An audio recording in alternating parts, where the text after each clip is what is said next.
Hello, and welcome back to my channel. This is my recap of the Real Housewives of Potomac Season 9, Part 3 reunion recap.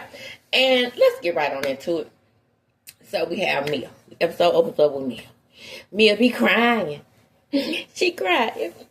Oh no, I just can't do it, James. I'm not doing it about my child. They out there talking about my children. And you know, I'm talking about my kids. Not my kids. I'm gone. I'm leaving this place. And then they like, Mia, she running. Oh boy, running up behind her. Mia, be still for me. Mia. No, I'm not staying. I'm leaving. Well, can you be still long enough for him to unhook that damn unhook you out that dress? Mia gets in the van and dips it, y'all. But the point of the matter is that Mia is leaving, but she didn't leave behind that check. So Carlos King says, but we know how he lied was not, but he said that if the lady gonna get paid her whole check, well, if she get paid her whole check, goodbye, Felicia. Because Dustin Ross was like, that bitch, she got to go. Bye. Don't come back. That's what he's saying now. Dustin was up to the set. Yeah, because he could talk about everybody else freely. But don't you say nothing bad about them damn Scots over there on Love and Marriage Hospital. But anyway, so we get back out to the stage, and there's Wendy with the phone. Touch me through the phone. See you later on. See, she got the phone. Ooh, and them nails, child. Witchy. Did y'all notice that her hands were super duper orange in the middle? Or was that just me? Her hands look like high C fruit punch. Did she just roll her hands around in some orange Kool-Aid? What happened? So anyway, if you know, you know. You have to be an 80s kid to know that we used to lick orange Kool-Aid out of our hands.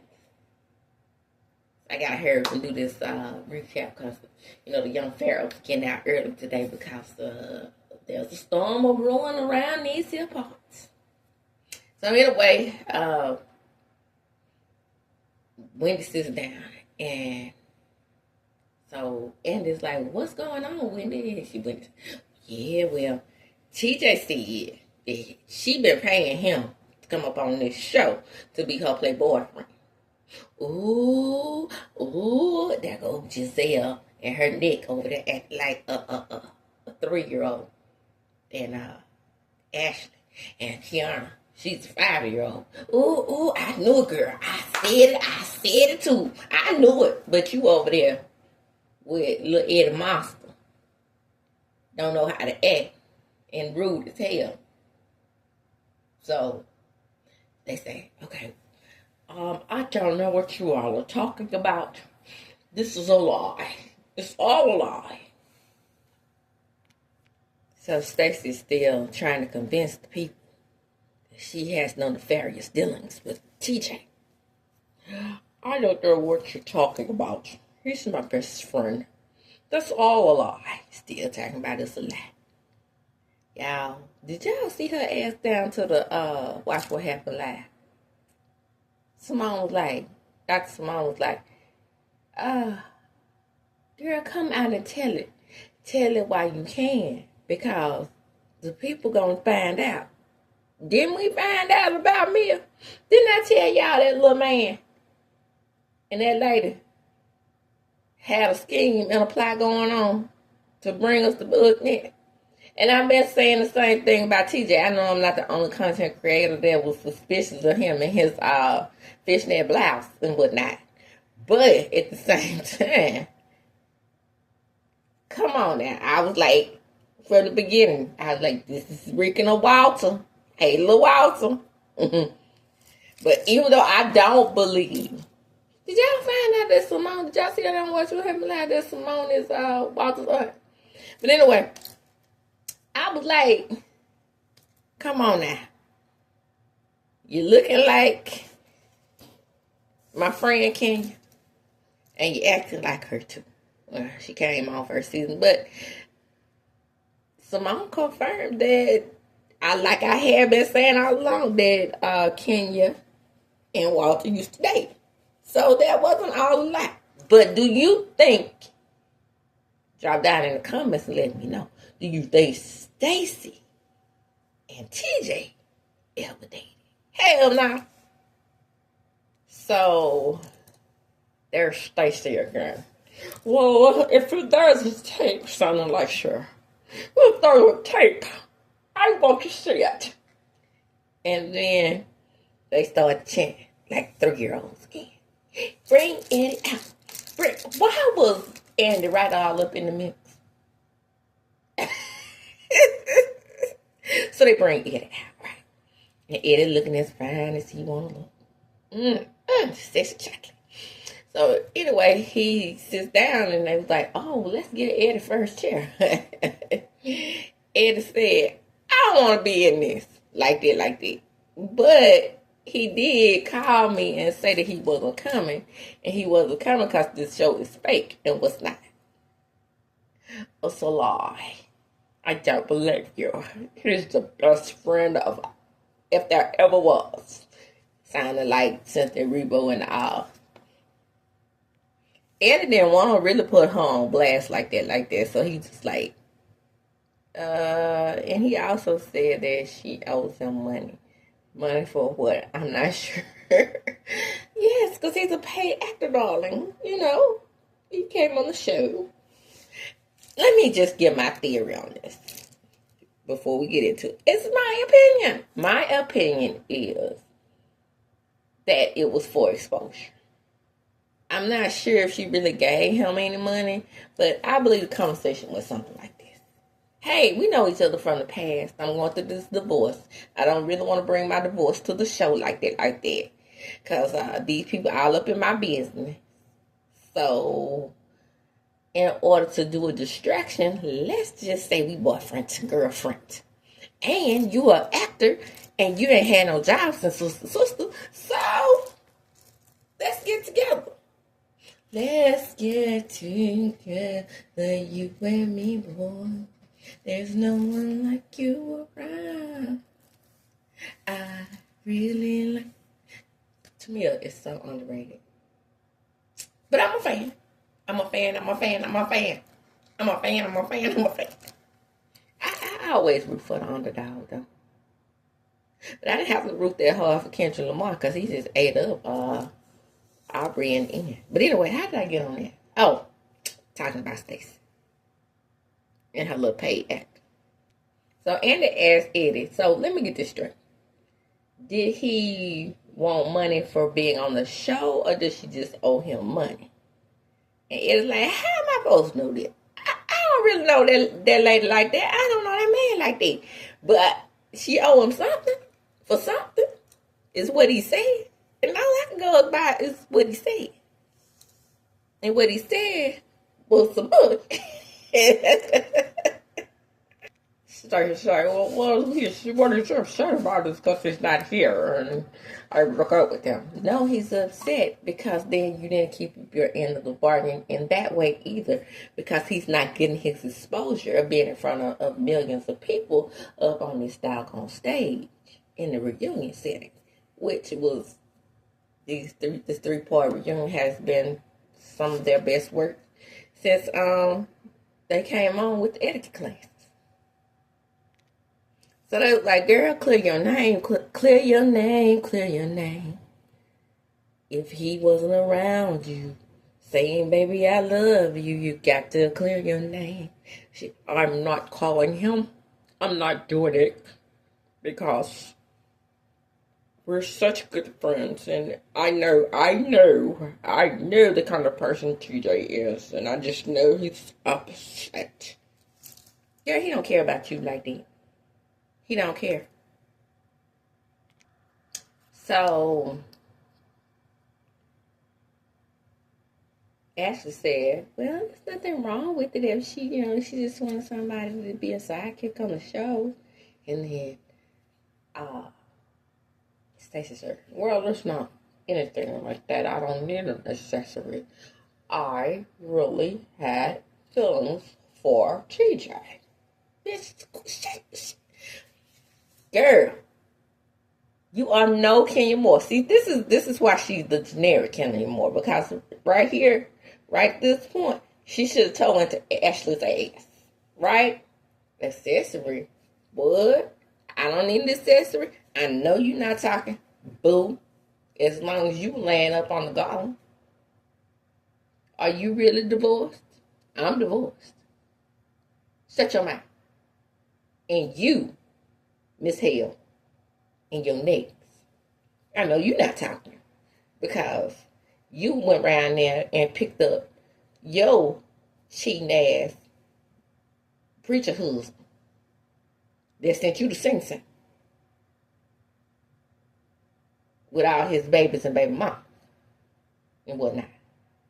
So you could shut it down because you brought him back on the show to pretend like he was your boyfriend. So we've all done something strange for some change. Okay? And Kiana, you sitting out there, I know. Your man don't even want you on the show. He just came here because he wanted a free trip to Manhattan. Boom. There you go. End it. So then Wendy tells her with her orange Kool-Aid hands, if this is true, what is going on, you will have to answer for it for all these people if you come back to this group. Well, what you trying to say? If you come back to this group, how y'all ass know you coming back to the group? Is the question. Even though you know you my girl now, but I'm just saying, nobody knows once this reunion, who's coming back. Do we know Amelia coming back or not? Please, sweet baby Jesus, do not let me come back to this show. But I don't know what kind of prayer that is because Andy loves her. So Andrew gets the phone. And he's like, So he sits by Stacey and Wendy. And there's Big Head Ashley. I want to see it too. And her head's about to float off like those hot air balloons. That's neither here nor there. And then he said, give me just a damn minute. Hell, I gotta pull this shit up. So they roll that beautiful bean footage. And on that beautiful bean footage, it shows that TJ said that she was indeed paying him. Paying him for what exactly, though? Was she wasn't getting no damn money. And then you weren't taking her out to good dinners. You had that pizza at the house, and it was house pizza. Tortinos. I could have done that. My children, 7 and 8, know how to put a good little Tortino's pizza or pizza roll down off in the little air fryer over there and come out looking just as crispy and Pizza Hut like it. My kids thought they could cook. My kids thought they could. I'm so proud of them. They know they could make a Tortino's pizza. And they did better than you. And then you had enough nerve to get her a juice box. I know you fucking lying. Ed. Did I say Ed? I meant TJ and him and his blouse and that bunny. He like to do girl things. Now, forgive me, Eddie. You know I ain't talking about your old sexy self. So then, finally, Stacey, I don't care. I don't care. It was all a lie. She sounded like Carly Red. It was a lie. It was all a lie. And then Kiana's over there looking like, girl, we got you, girl. Yeah, maybe you'll have some talk about next season. But here's the deal on Kiana. Word on the street is that her and Herman Monster, little Eddie Monster have broken up. Because Kiana finds it more advantageous to be on this show. And you ain't fooling me, sis. And I don't blame you. I'm not mad at you for it. And then she said, well, Stacey's like, well, I can't believe you guys. All of a sudden, you believe him over me. Yeah, because that's what they do. Them some mess houses. Okay? I'm saying the truth somewhere in the middle. But I believe him, and I believe you, and I don't believe him, and I don't believe you. So there you go on that for me. So now we get to Jacqueline. Finally, we find out that Jacqueline does have a purpose for being on the stage. because she's been sitting there eating it up. What's going on with Stacey? So it's time to talk about her situation with Karen. Now Karen busted you down to the white meat, but in your bad makeup. Now you want to talk shit because she ain't there, because you can't, right? So she's like, it was like, well, then were you being shady when you brought the balloons? Of course I was. You know I was being shady because I'm a shady bitch. I act just like my best friend who was not in foster care allegedly. So, Anna said, well, did she sue you? And she was like, does she have enough money? She has enough going on, don't she? With everything she has going on now. Well, she got a point there because Karen's ass lied. She turned things around. She made things look one way. We knew it was a lie. It was all a lie. It was all a dream. I used to read Word Up magazine. Shout out to Biggest Mom. So here's the deal. So they talk about, and asked, why do you think Karen took this thing to trial? And they were like, because Karen is Karen. Karen actually thought that she was going to go free. Karen, I really believe Karen didn't think she was going to get any consequences. For DUIs. Nothing. You thought that you were going to sit up there and buck your eyes and be all grandamish and not get any consequences for riding around here putting people's lives in danger? I know you fucking lying. But the word on the street, you heard this from me because I ain't want to gossip. If there's somebody else was in that car and there's somebody else was the one who was driving, and her is protecting that person. But when it comes to my freedom, and clacking, I'm going to tell that thing whether Bray was standing there or not. Because we're going to find out later on that it suspiciously was somebody else in the car.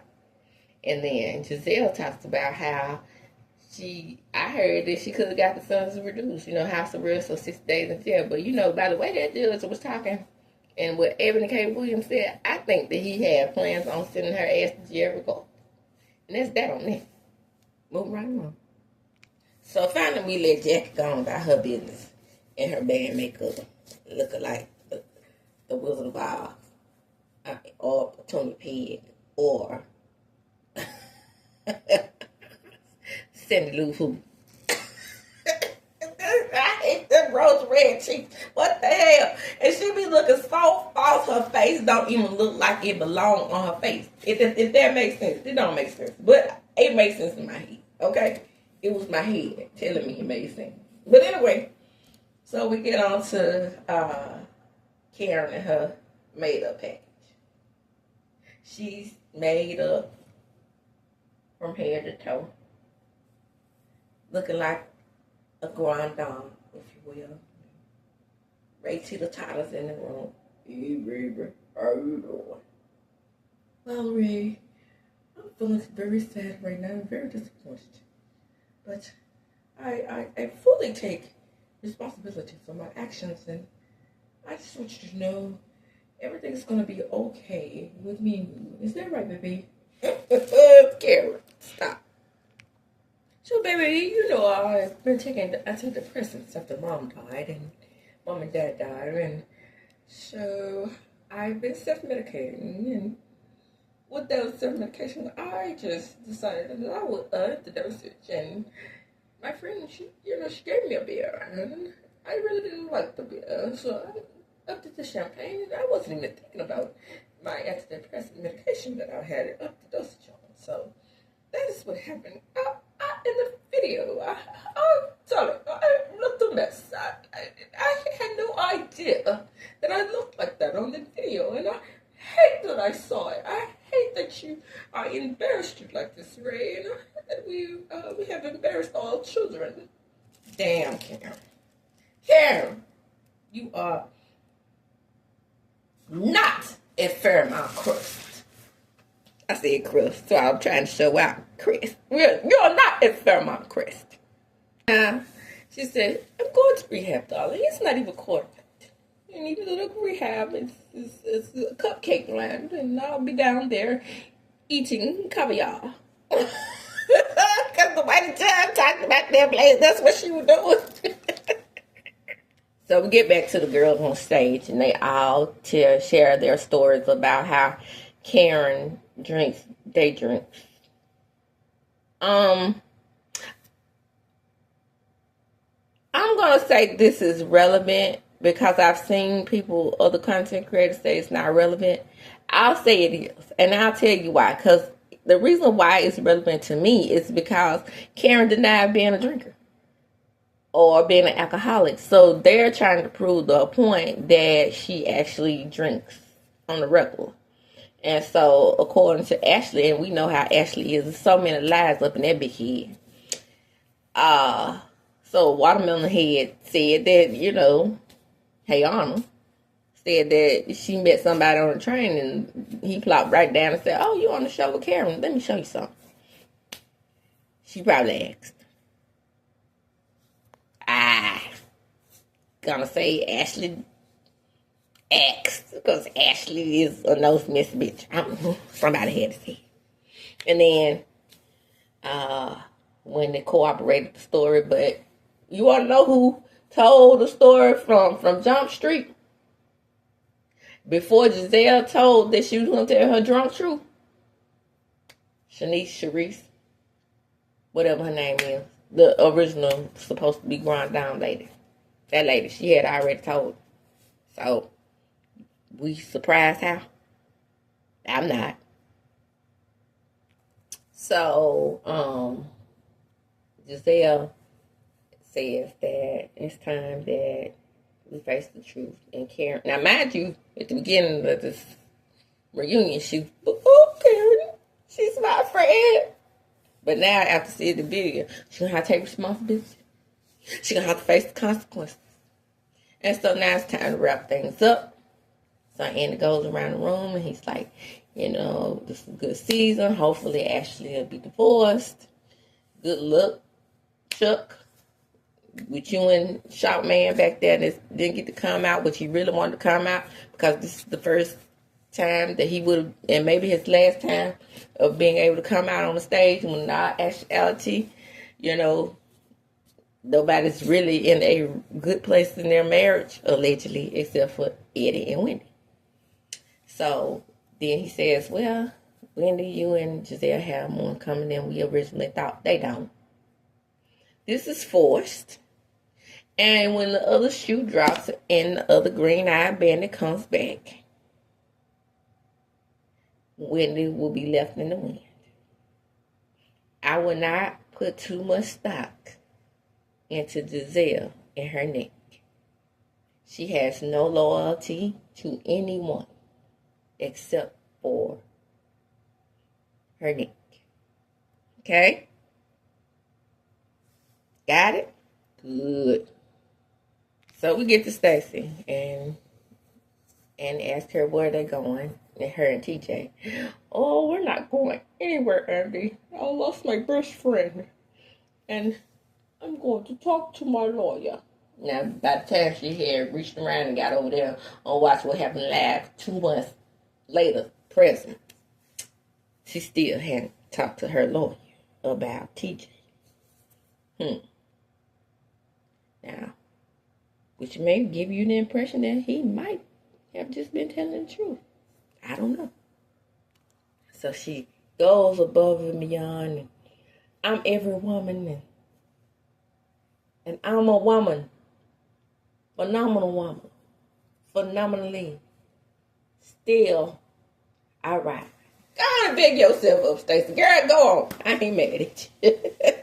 If you don't do it, nobody else will. So Giselle says, so now we're going to bring out Maya Angelou. And then Andy says, we don't Maya Angelou. We lost Maya Angelou.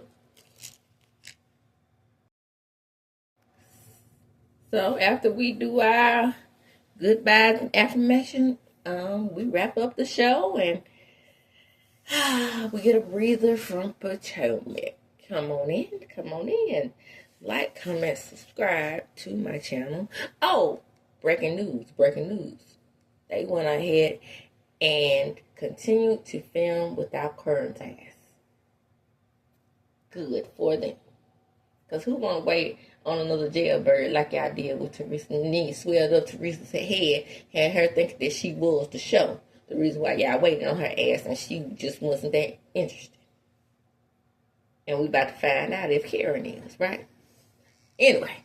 And with that, I'm going to close. Don't forget to like, comment, subscribe to my channel. Hit the notification bell button. You will be notified when I upload a video. And share the video. Why? Because sharing is caring. My other various platforms will be under my banner. If you would like to donate to my channel to keep this thing going, it's going to be DMCCLAYZYTY $ in front. And as I do when I close, I'm going to check them up.